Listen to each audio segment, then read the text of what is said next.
trump you, so to speak? Yes. So one or both of our parties file bankruptcy, the divorce stops. It stops. How long does it stop for? As long as the bankruptcy takes. I cannot go forward until one of two things happens. Either an attorney in the bankruptcy court files what they call a release from the stay, which means the bankruptcy court gives me permission to either finish the case or do a piece of it, or when the bankruptcy case is what they call discharged. I see. So, and the reasoning behind it, number one, of course, federal law trumps state law. Sure. But also, when you think about it, the bankruptcy trustee is holding all of the assets. So, I mean, you can't make any decisions on that. You know, the obvious part of that scenario, you've just done a fine job of explaining. I mean, when we just stop to think about it a bit, you have people who finally reach a decision in their lives to divorce, which is obviously going to be a pretty tough decision to come to. But the process happens, and lots of other people are affected too, children and whatnot. But if bankruptcy enters into this, they could remain married for quite a while. I mean, and you have no control over that. Nope. So I guess everybody's life gets put on hold, including yours in your professional capacity, until the bankruptcy. Well, we know from, again, I'd very much like to have a show on bankruptcy, but I've had a couple of shows on foreclosures, which are, well, you're knowledgeable of those. And your point about, you know, the house, I mean, I think we all enjoyed for many of years our houses, we just assumed they would go up in value, and there'd be a buyer for them whenever we wanted to move or whatever. That doesn't seem to happen. How does this affect, I mean, somebody generally leaves in a divorce, you know, one of the spouses. Somebody probably has to stay with this house. Well, what if it doesn't sell? I mean, somebody's got to pay the tax on this thing and mortgage payments, or we're going to be back to foreclosures here. Absolutely. And that's one of the big problems. Back in the day, I mean, people were fighting to be the person in the house, to be the person who would keep the house. And now it's almost the opposite. People are running away. They don't want it. I've had cases where both parties move out of the house. And, you know, that's somewhat problematic. Then what happens? I mean, then, you know, you're trying to force someone to take care of it. I mean, we've had cases where, you know, the plumbing explodes in the wintertime because no one paid the bills. And, I mean, it's really an unfortunate circumstance.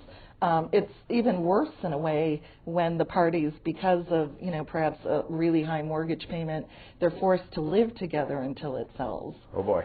You know, that's not the best situation, but until they can get something out of it, they're not necessarily in a position to go elsewhere. You know, recently, one of the functions of CZ-CLEP is, as you know, is an educational endeavor. And we do CLEs, so continuing legal education units for the lawyers, and local and statewide. We had one here not too long ago at Rustic Hills. And one of our local magistrates taught it, and one of the parties came out, and she actually was a non-lawyer. And I said, you know, how you doing in there? And she says, came away with one thing, Mr. Celebrezze, don't get divorced. And I mean, I think it, you know, many of the issues that were being addressed there are exactly what you're talking about. So, well, we're to the subject of child support, and whether we have parents that aren't going to stay married or not, we must take care of the children. Can you explain how child support is calculated, Judge? Sure. A lot of people are under the sort of mistaken notion that it's a calculation based on some kind of need or time. It's actually a formula put out by the state of Ohio. And right now we operate under what they call an income shares model. So what that means is the calculation is based on what, you know, mom earns, what dad earns, and those numbers are added together. And each party is, I guess, assigned a percentage as if they were bringing that to one household's income. I see. And then the state of Ohio puts out a table, and then you match the number on the table to those numbers. The number then is, each party is responsible for their percentage share Sure. of that number. Sure. Then below the line, so to speak, you would add to each party's column their percentage of the health insurance costs for the children, as well as daycare costs, if any. Oh. And that's how you actually calculate the child support number. And so when people come in, arguing about different things, well, I bought clothes, I did this, I did the other, it's actually not relevant to the state's calculation. A court can, in some cases, if there are what are called extraordinary expenses, like, say, a child is visiting between states. Sure. Can what we call deviate from the child support number. But for the most part, this is, I think, going to be interesting to our viewers. And I'll say this to you for just living life, not necessarily by being an employer or a lawyer or a teacher and the various things I've done in my life. That's not my point here. But I think there's a notion, particularly by the parties, that when that decision is made by you or a person like you, it was just basically an equitable, or what you thought was an equitable, right. I'm going to give you this much money. But actually that's not true, is it? No, not at all. So a domestic relations judge down in Franklin County or Delaware County, where I live, is pretty much controlled by exactly the same formula that you are. And on top of that, if a party would go to the child support agency, because they have the ability to administratively create a child support order, they have no ability to do any kind of deviation. Oh. So if, people go to the agency, say they're not married and they've established paternity, or say they're separated and not yet ready to file for divorce, they go to the agency, they get a child support number, the agency cannot consider anything else.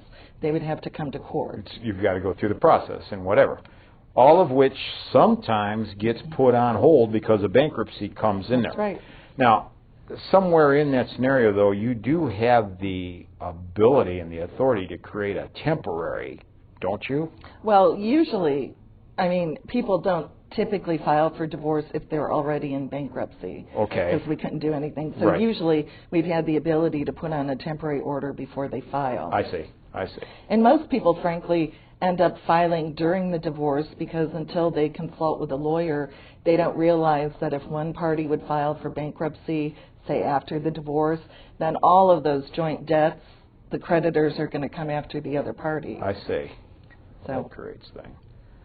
Okay, well, so the state of Ohio clearly gives you guidelines on what you can and can't do with they call them guidelines, but they're mandatory. Yeah, they're mandatory guidelines. It's the law. It's whatever. Well, and the other thing that people don't realize, the numbers that we use in that calculation, like this chart I was talking about, they actually created that nearly 20 years ago, and they have never updated it. Oh. So it hasn't been adjusted for, the current economy, for inflation, nothing. Same numbers for almost 20 years. Well, that makes for kind of a challenge for you and all the domestic relations judges around the state now, doesn't it? Yes, it does.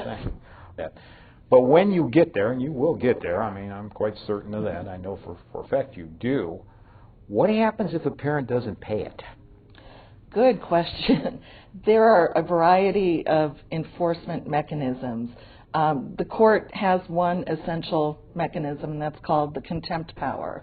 If it's court-ordered child support, then the prosecutor's office or a private individual could file what's called a motion to show cause. And then I or one of my magistrates can make a determination whether or not this individual didn't pay because they couldn't, and it was impossible, or didn't pay because basically they wouldn't. I see. And if the person is found in contempt, because domestic relations is not a criminal court, it's a civil court, before any penalty can be imposed, the person has to be given an opportunity to basically make it right. And in Medina, we call that a purge period. Okay. And so the individual is expected to do certain things. If they're unemployed, they'll be ordered to try to seek work and report their efforts. They'll be ordered to, if they are employed, to make payment. Sure. If they're behind, which obviously they are, they wouldn't be in that situation, they'll be ordered to pay something on that. And if they don't do it, then the court has the power to send them to jail. I see. And there's a separate hearing on that. Before it gets to that point, the Child Support Enforcement Agency has a whole bunch of administrative tools. And what I want to make sure people realize is I don't control the Child Support Sure. Agency. Sure.